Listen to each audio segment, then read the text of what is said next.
Hello, Jamie. Hi, Eric. How are y'all both doing? We're both doing great. Eric says hi. Boy, my Texas accent sure did come through on that one, didn't it?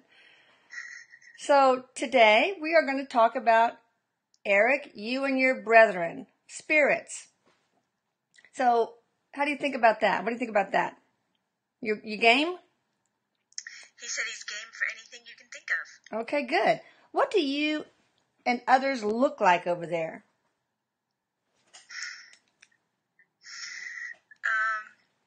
Let's skip past the first 5 words he uses and get down to the real stuff. Uh-oh.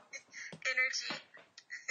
Well, come on, tell me the first 5 words. It's not age appropriate, is that it? It's not age appropriate. Okay. It's just completely fresh out of the gate. Hardcore, teasing, vulgar language. Uh-oh, this should be fun then. All right, so you look like energy. Tell me more. He's describing that they don't have to hold shape all the time.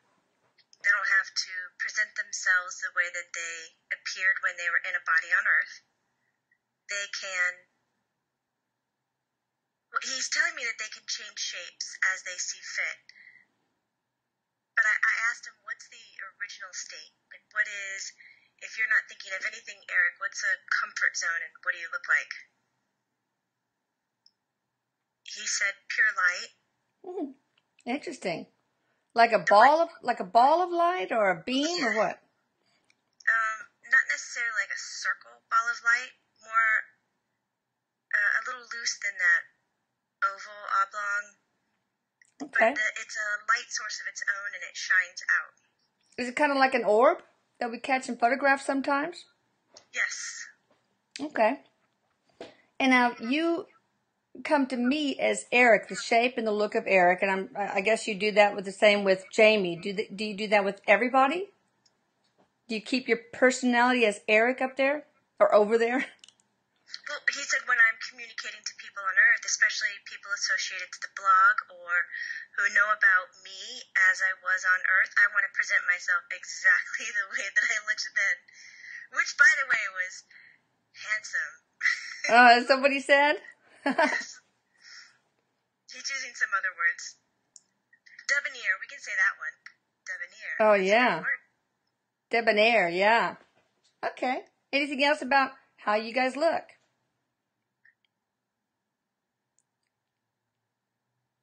No, I said probably what's most important to know is that we don't need a shape. Because I think most people believe that if there's something more holy to us or more grandeur, that they want to dress us and shape us. Okay. Wait, what are you talking about?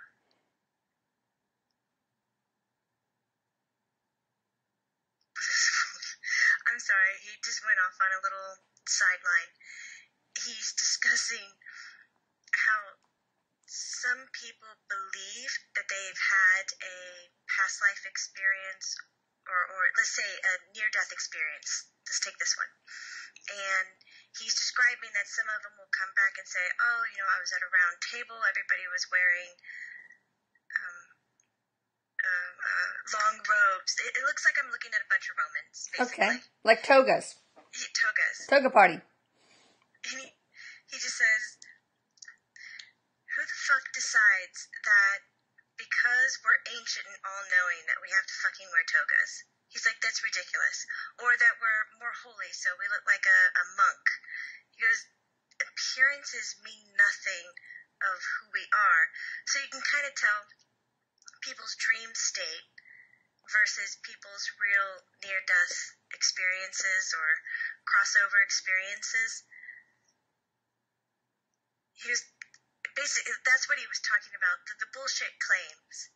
Because if you're coming across stuff like that, they all walked as if they were tiptoeing like an encore at a ballet show. Pretty much that's going to be an overactive mind, and that's not going to be an authentic experience. It's going to be coming through some filter that you've created, that you've decided it should look like. Based on your beliefs. Just like you said, your afterlife and your afterlife experience is based on the beliefs that you create on earth while you're alive, right? Ding, ding, ding. All right.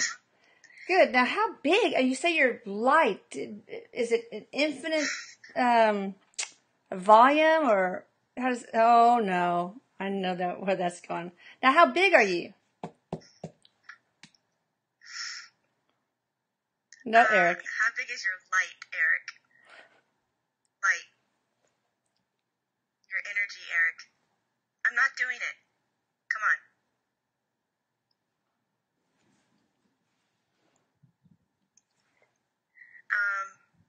Stop. Eric. He's not gonna let up today. I don't know what he ate for breakfast. Okay, yes, they don't really eat breakfast, but they can. If he did, it was Wheaties. In his relaxed state, this God. size of himself is that's so interesting. Yeah, I've never asked this question before because I always see him like people. Mm-hmm. But he's showing about a 18-inch diameter sphere, down to about a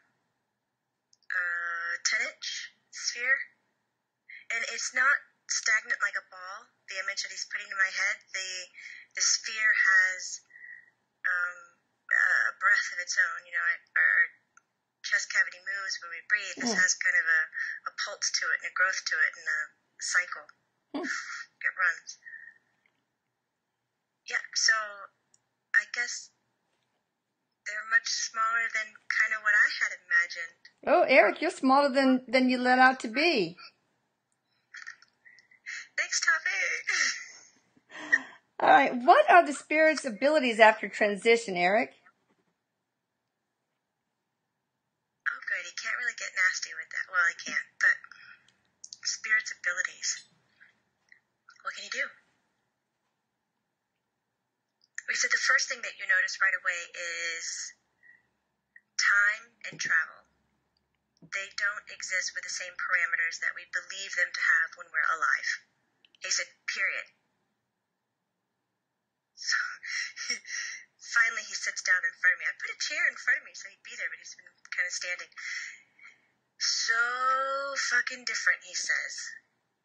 And it's nice. It feels more natural. It doesn't feel like you're being scheduled or forced into a routine or needing to think ahead about how to set up a process to achieve a goal. It's like here, you don't have that even linear thought. You see it as a whole, as how it's going to affect everything. Like the way that we think right now. He says most people will get out their computers, look at their schedules, and decide that at 8 o'clock they're going to do this, 9 o'clock, 10, so that by Friday they have this finished. Okay, now imagine that you're thinking in this way. I know a lot of people use the little image of dropping a pebble in the lake or the pond.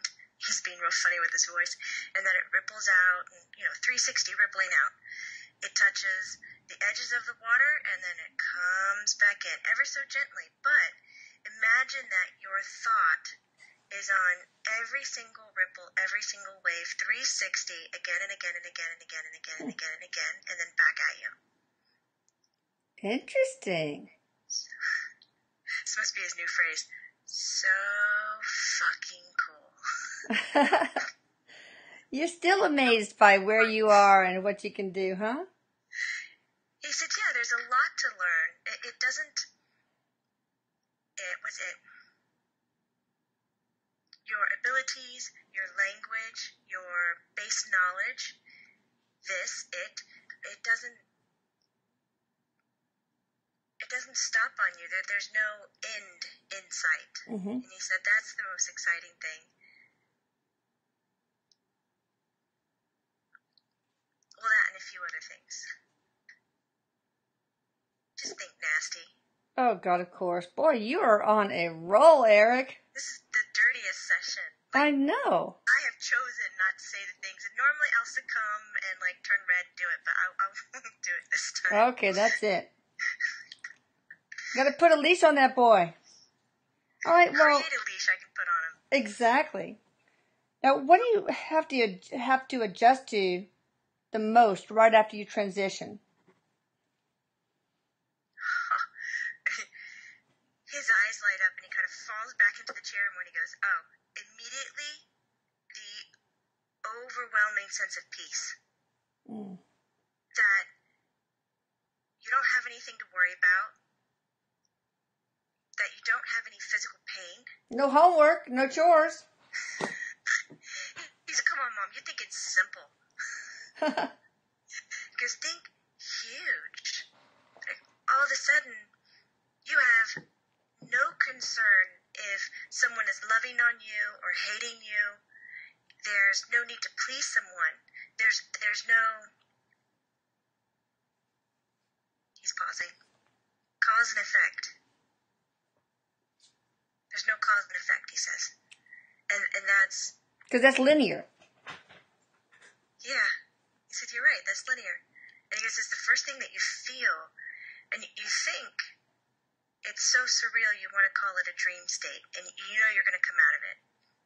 You know, he goes, I bet half of you upon dying start pinching yourself because you won't want to believe it's real. And then it keeps going and it keeps going and it remains consistent. And that's what blows you away. It's consistent. It's not contingent on anything that you do, anything that you experience, anything that you desire, think, want. None of it. This whole compassion and peace remains consistent. Okay, that sounds good. Very good. All right, we will close now because I've got some big questions that will take longer than the 1 minute we have remaining in this session, in this wonderful series. Erik? Excellent. All right. You'll be here, hopefully less dirty. Okay, you're a little blurry, Jamie. But, Okay, we'll fix it. okay, stay tuned.